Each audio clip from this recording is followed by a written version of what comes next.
going on, guys? Welcome to the State of VR, where I do my best to give you guys the latest and most up-to-date news regarding game releases, new hardware, and innovations related to everything virtual reality. So it's been another pretty busy week for VRnews. This includes game releases and a pretty big software update for the Quest. Lately, I've been trying to figure out the best news format you guys enjoy. I know there are some that enjoy quick news instead of the longer coverage I do in my later topics. So I want to get your guys' opinion. I want to know if what I'm doing right now works for you guys, or how I can best improve it. Let me know down in the comments section. It'll mean a lot for me, and what sort of content I will continue to produce for this channel going forward. Alright, let's cover some quick news before we get to the main topics. Alright, this isn't exactly news, but it is a very interesting tech demo, probably one of the best ones I've seen thus far. Reddit user Acetylin posted what he's calling a VR rubber hand experiment. It's another hand tracking demo, but features the ability to slice off your hands, while still being able to function like they were as if they were attached to your body. Yep, this is officially getting out of control. I can totally see something like this being used in future VR puzzle games. I'll be sure to keep you guys updated on what this community developer does next. The next news story is about Gamescom 2020. And yep, you guessed it, it's officially canceled.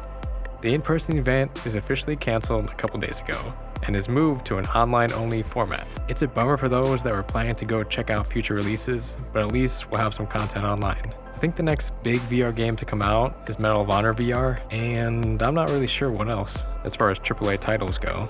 We had a lot of VR titles to come out from the back half of last year all the way up until Half-Life Alyx. I've got such a backlog of games I gotta play, I think I'm okay for right now. Next up, the developers at Cloudhead Games recently released an update to their game Pistol Whip. It adds a new scene called Dark Skies. It's heavily inspired by World War II movie scenes and uses the same EDM genre of music. It's still the same old Pistol Whip, being as fun as ever, but I think they need to figure out a way to provide more variety to the game, with either different music, a multiplayer mode, or even a career type mode. I think would for sure benefit this game.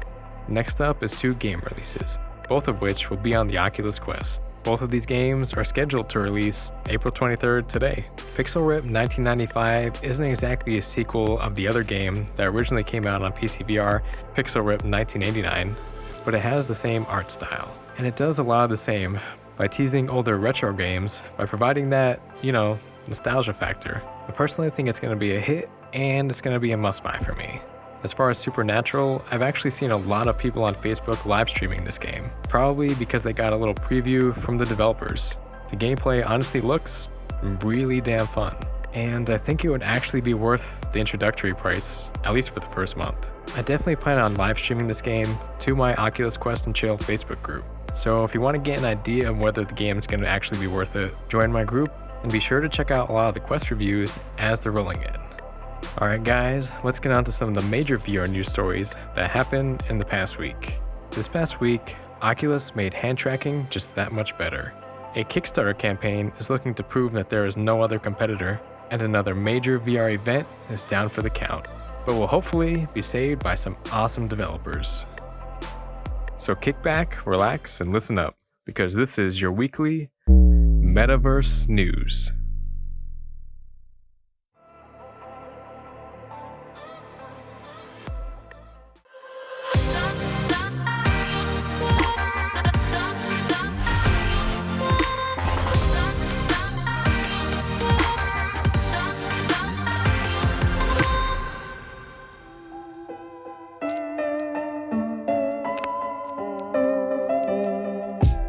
So Oculus finally started rolling out their long-awaited version 16 update to all Quest owners.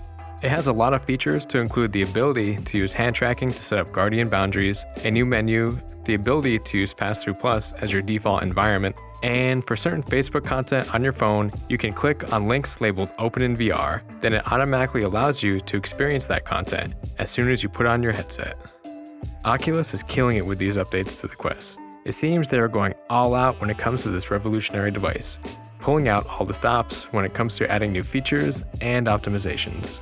Speaking of optimizations, the first thing I noticed was how less jittery and more accurate hand tracking is now. It wasn't bad before, but it's pretty astonishing how much better it is now. I can't wait to see some of the Quest Store apps start to utilize this feature natively, like in big screen and a lot of the social apps.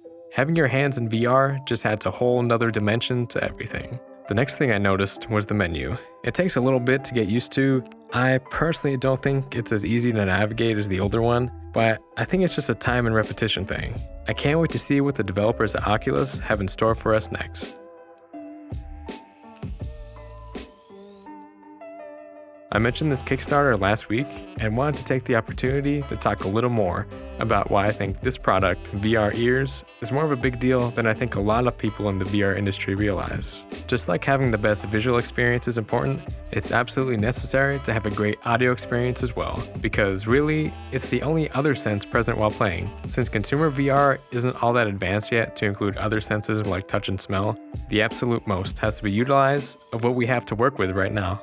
So if you don't know what VR Ears is, it is an off-ear audio solution for all virtual reality headsets that don't already have an over-ear headphone design. This device uses the same design used on the Valve Index, with headphones positioned slightly off your ears instead of right up against them. This design offers a couple different benefits. First off, this allows for your ears to remain cool and free of anything physical having to touch them.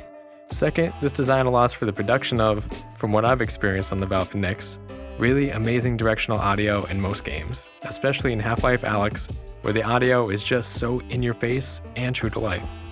VR headsets that have integrated audio as speakers within the actual headset or head strap, like in the Oculus Quest or Go, or even the PSVR, sound good, but it isn't at all near the quality like we see in the Valve Index, which I believe popularized the off-ear style headphone solution the Index is known for.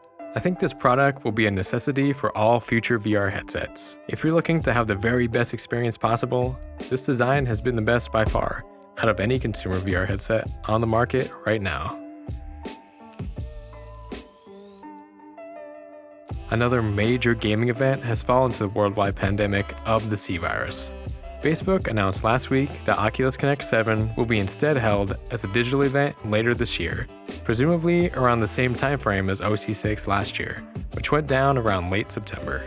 Last year at OC6, we saw announcements for everything from games to major software updates for the Quest, which is still super hard to get your hands on right now. Another announcement which shook up the VR industry in a major way that happened at OC6 was the announcement of the Oculus Link cable. So you can see this is a really huge deal, especially with VR still being in its infancy in terms of popularity. Oculus has a big opportunity here to show the public why VR is so viable for work and entertainment, especially now with everyone being cooped up in the house all day. With everything going on, I think it's safe to say that society will be forced to use more digitally focused workflows. From now on, at least that's probably what all these major tech corporations are thinking about right now.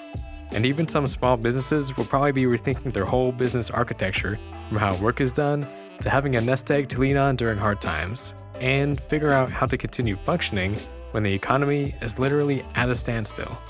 Anyway, I'm crossing my fingers that we will actually see Oculus do something really cool for everyone with Facebook Horizon or some sort of crowd-based VR event where all Quest and Rift users can chill and talk virtual reality. That's this past week's Metaverse News. If you guys want to check out my latest Half-Life Alyx gameplay streams or jump in whenever I'm live, my Twitch username is on the screen. Alright guys, thanks for watching. If you like this video, please like, subscribe, and comment down below which news story you enjoyed the most. Peace out, VR dudes and dudettes.